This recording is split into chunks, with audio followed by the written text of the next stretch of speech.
Hello everyone, स्वागत है आपका हमारे चैनल में। आज हम फिर से लेकर आ गए हैं आपके लिए एलएलबी एंट्रेंस एग्ज़ाम से जुड़े महत्वपूर्ण प्रश्नों को लेकर, यानी कि इम्पोर्टेंट क्वेश्चन जो आपके एलएलबी प्रवेश परीक्षा में आ सकते हैं। तो शुरू करते हैं वीडियो। तो पहला क्वेश्चन है आपका, मानवाधिकार दिवस कब मनाया जाता है? तो मानवाधिकार दिवस हमारा ऑप्शन डी राइट आंसर हो जाएगा। 10 दिसंबर को हमारा मानवाधिकार दिवस मनाया जाता है। अगला क्वेश्चन, स्वतंत्रता प्राप्ति के बाद पहला विधि आयोग बना। विधि आयोग मतलब लॉ कमीशन हमारा पहला कब बना था? तो 1955 में हमारा पहला लॉ कमीशन बना था, इसलिए इसका राइट आंसर हो जाएगा ऑप्शन ए 1955। अगला क्वेश्चन, अधिवक्ता दिवस यानी कि एडवोकेट डे कब मनाया जाता है? तो इसका राइट आंसर हो जाएगा आपका ऑप्शन सी 3 दिसंबर को हमारा अधिवक्ता दिवस मनाया जाता है। अगला क्वेश्चन, निम्नलिखित में से किसे सुबह का तारा कहा जाता है? सुबह का तारा किसे कहा जाता है, इन कौन से ग्रह को? तो शुक्र ग्रह को सुबह का तारा कहा जाता है। कहीं कहीं भी सुबह का तारा या कभी शाम का तारा भी इसको कहा जाता है। अगला क्वेश्चन, संविधान का भाग 3 संबंधित है। देखिए, संविधान का भाग 3 किससे संबंधित है? तो यहाँ पे आपके ऑप्शन दे रखे हैं, आपात उपबंधों से या मौलिक अधिकारों से, मौलिक कर्तव्यों से या राज्य के नीति निर्देशित तत्वों से। तो इसका राइट आंसर हो जाएगा ऑप्शन बी मौलिक अधिकारों से। देखिए, भाग 3 में जो है मौलिक अधिकार दिए गए हैं। वहीं अगर हम राज्य के नीति निर्देशित तत्वों की बात करें, यानी कि डायरेक्टिव प्रिंसिपल की बात करें, तो ये हमारा पार्ट 4 में दे रखा है। 4 पार्ट हमारा इसका है, 3 हमारा ये फंडामेंटल राइट का है। साथ में अगर हम आपात उपबंधों की बात करें, तो आपात उपबंध हमारे वैसे 18 में दे रखे हैं, लेकिन अगर इसकी हम आर्टिकल की बात करें तो हम अभी आगे इसके बारे में बात करेंगे। वहीं अगर मौलिक कर्तव्यों की बात करें, तो मौलिक कर्तव्यों का हमारा आर्टिकल 51 का ए, हमारा आर्टिकल 51 ए है मौलिक कर्तव्य, जिसमें हमें फंडामेंटल ड्यूटीज़। देखिए, फंडामेंटल राइट और फंडामेंटल ड्यूटी में अंतर है। ये अधिकार हैं और ये कर्तव्य है। अधिकार हमें भाग 3 में दे रखा है और कर्तव्य जो है वो 51 ए आर्टिकल में हमें दे रखे हैं। अगला क्वेश्चन,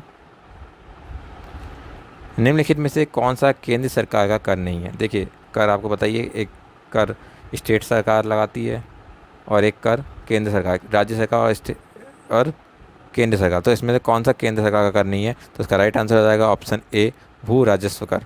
देखिए, भू राजस्व कर जो है वो राज्य सरकार लगाती है, जबकि आयकर हो गया, कॉर्पोरेशन हो गया और कस्टम ड्यूटी हो गया, ये सब केंद्र सरकार के कर हैं।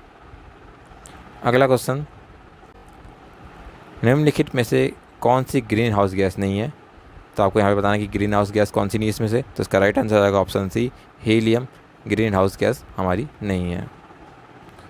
अगला क्वेश्चन, निम्नलिखित में से कौन भारतीय संविधान सभा का अध्यक्ष था?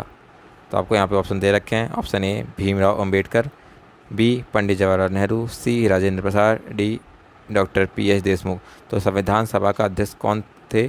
तो संविधान सभा के अध्यक्ष option C doctor Rajendra Prasad इसका राइट आंसर हो जाएगा। डॉक्टर राजेंद्र प्रसाद हमारे संविधान सभा के अध्यक्ष थे। अगला क्वेश्चन, निम्नलिखित में से कौन सुरक्षा परिषद का स्थायी सदस्य नहीं है? यहाँ पे आपको बताना कि सुरक्षा परिषद का स्थायी सदस्य नहीं है। तो पहला ऑप्शन है आपका संयुक्त राष्ट्र राज्य अमेरिका यानी कि यूएसए, दूसरा जापान, तीसरा चीन, चौथा इंग्लैंड। तो यहाँ पे जो राइट आंसर आ जाएगा वो ऑप्शन बी जापान, यहाँ पे संयुक्त राष्ट्र का स्थायी सदस्य नहीं है। अगला question, national institute for transforming India का गठन हुआ था। देखिए, national institute for transforming India यानी कि NITI, नीति आयोग की यहाँ बात कर रहे हैं। नीति आयोग का गठन कब किया गया था? तो नीति आयोग का गठन 1 जनवरी 2015 को किया गया था। 1 जनवरी 2015 को किया गया था नीति आयोग। यहाँ पे इन्होंने इसके फुल नेम ले रखा है, तो आप कंफ्यूज मत होना पेपर में।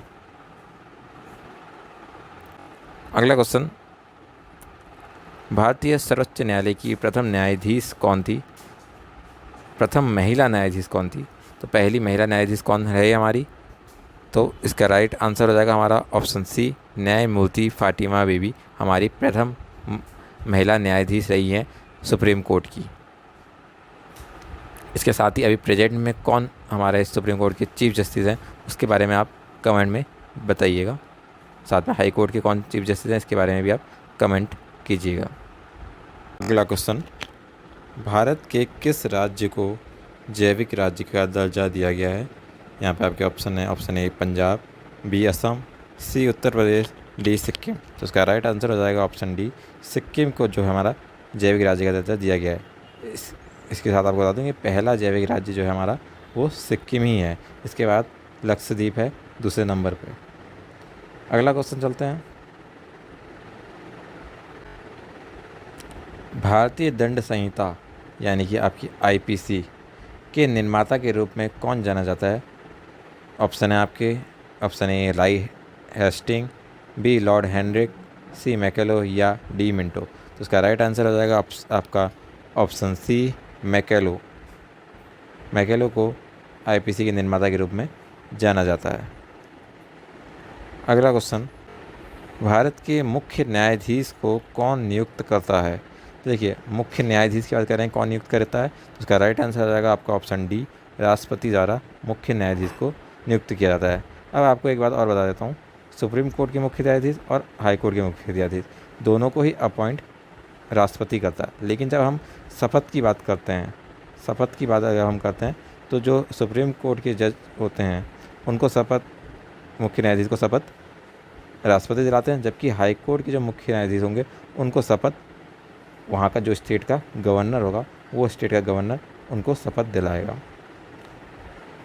चलिए अगले क्वेश्चन में चलते हैं।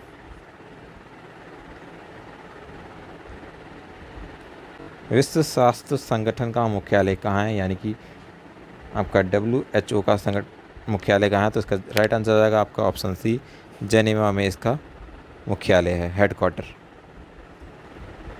अगला क्वेश्चन,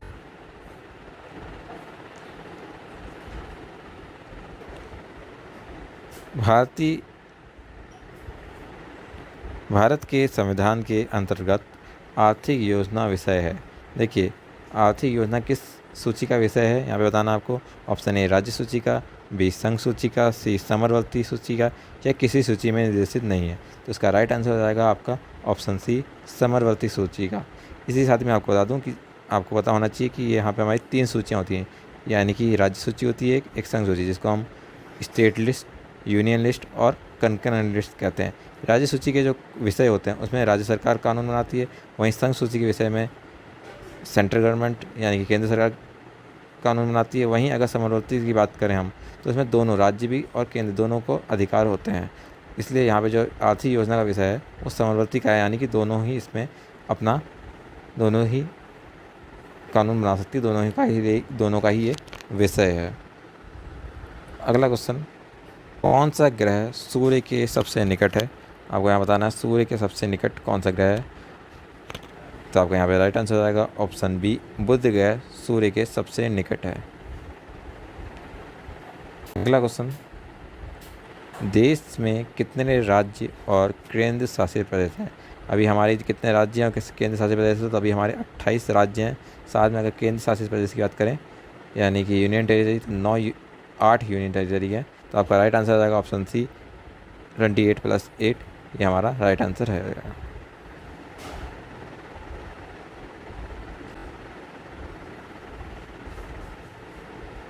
अगला क्वेश्चन, भारत छोड़ो आंदोलन कब आरंभ हुआ था? देखिए, भारत छोड़ो आंदोलन कब आरंभ हुआ था? तो उसका राइट आंसर हो जाएगा आपका ऑप्शन डी, 8 अगस्त 1942, यानी कि 1952 में हमारा भारत छोड़ो आंदोलन की शुरुआत हुई थी।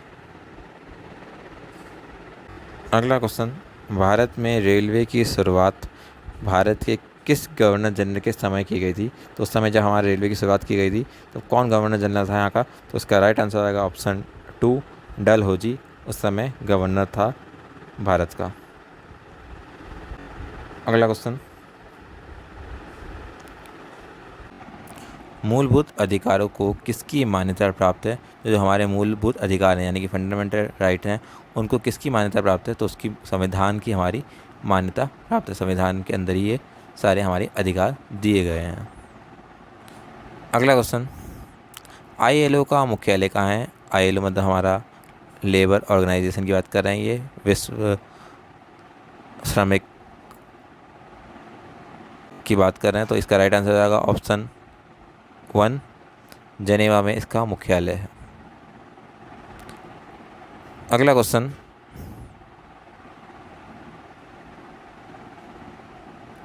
स्वदेशी आंदोलन कब चलाया गया था? तो हमारा जो स्वदेशी आंदोलन था वो हमारा 1905, यानी कि ऑप्शन डी हमारा यहाँ पे राइट आंसर हो जाएगा। 1905 को हमारा स्वदेशी आंदोलन चलाया गया था। अगला क्वेश्चन, निम्न में से कौन स्थायी सदन है? स्थायी मतलब परमानेंट की बात कर रहे हैं। परमानेंट सदन कौन सा है? लोकसभा, राज्यसभा, विधानसभा या लोकसभा विधानसभा दोनों? तो इसका राइट आंसर आएगा हमारा ऑप्शन बी, राज्यसभा। राज्यसभा जो है वो हमारा स्थायी सदन है, जबकि लोकसभा आपको बताइए, विधानसभा लोकसभा दोनों 5 साल में भंग किए जाते हैं। 5 साल बाद दोबारा चुनाव, इनके इलेक्शन किए जाते हैं।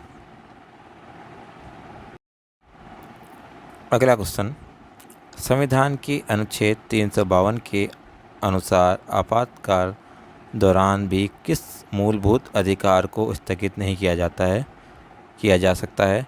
तो आपके यहाँ पे ऑप्शन है, ऑप्शन ए समानता का अधिकार, बी बोलने एवं अभिव्यक्ति की स्वतंत्रता का अधिकार, तीसरा है जीने का अधिकार, चौथा है संवैधानिक उपचारों का अधिकार, यानी कि कॉन्स्टिट्यूशन रेमेडी की बात कर रहे हैं यहाँ पे। तो यहाँ पे कौन सा अधिकार स्थगित नहीं किया जा सकता? तो यहाँ पे आपको जीने का अधिकार, ऑप्शन सी राइट आंसर हो जाएगा। जीने का अधिकार यहाँ पे स्थगित नहीं किया जाता है, बाकी आपके ये सस्पेंड हो जाते हैं, लेकिन जीने का अधिकार, राइट टू लाइफ, हमारा सस्पेंड नहीं होता है। इसके साथ ही मैं आपको आपातकाल यानी कि इमरजेंसी के बारे में आर्टिकल बताऊँ। 352 की बात करें तो ये हमारा नेशनल इमरजेंसी को लेकर है, जिसमें देश में इमरजेंसी लगाई जाती है। वहीं अगर 356 की बात करें तो ये हमारा स्टेट इमरजेंसी को लेकर है, जिसमें राज्य में इमरजेंसी लगाई जाती है। वहीं 360 जो है वो फाइनेंशियल इमरजेंसी के बारे में बात करता है, जिसमें राष्ट्रपति को पावर है कि वो वित्तीय आपातकाल लगा सकता है। 52 में नेशनल में लगाएगा, 56 में स्टेट के लिए है और 60 में फाइनेंस इमरजेंसी राष्ट्रपति द्वारा लगाई जा सकती है। अगला क्वेश्चन, महिला दिवस कब मनाया जाता है? ये तो आप बता ही देंगे महिला दिवस कब मनाया जाता है। इसका राइट आंसर हो जाएगा ऑप्शन सी, 8 मार्च को हमारा महिला दिवस मनाया जाता है। अगला क्वेश्चन, संघ की कार्यपालिका का संवैधानिक अध्यक्ष है। देखिए यहाँ पे संवैधानिक की बात करें, संवैधानिक अध्यक्ष कौन है? तो इसका राइट आंसर हो जाएगा ऑप्शन 1, राष्ट्रपति जो है वो संवैधानिक अध्यक्ष कार्यपालिका का होता है। अगला क्वेश्चन, विश्व जनसंख्या दिवस कब मनाया जाता है? यहाँ पे आपको ऑप्शन दे रखे हैं, इसका राइट आंसर हो जाएगा ऑप्शन 2, 11 जुलाई को यहाँ पे हमारा विश्व जनसंख्या दिवस मनाया जाता है। अगला क्वेश्चन, भारत की कागजी मुद्रा को नियंत्रित करता है। देखिए कागजी मुद्रा को कौन नियंत्रित करता है? तो हमारा रिजर्व बैंक कागजी मुद्रा को नियंत्रित करता है। इसका राइट आंसर हो जाएगा हमारा ऑप्शन सी, भारतीय रिजर्व बैंक भारत की कागजी मुद्रा को नियंत्रित करता है। अगला क्वेश्चन, हमारी संसदीय प्रणाली किस पर आधारित है? जो हमारी संसदीय प्रणाली है वो किस पर आधारित है? तो इसका राइट आंसर हो जाएगा ऑप्शन 1, यानी कि ए, सार्वभौमिक वैश्विक मताधिकारी के ऊपर हमारी ये आधारित है। तो ये थे कुछ महत्वपूर्ण प्रश्न LLB एंट्रेंस एग्जाम को लेकर। उम्मीद करते हैं कि आपको वीडियो पसंद आएगा। वीडियो पसंद आया तो लाइक कीजिए, चैनल को सब्सक्राइब कीजिए। धन्यवाद।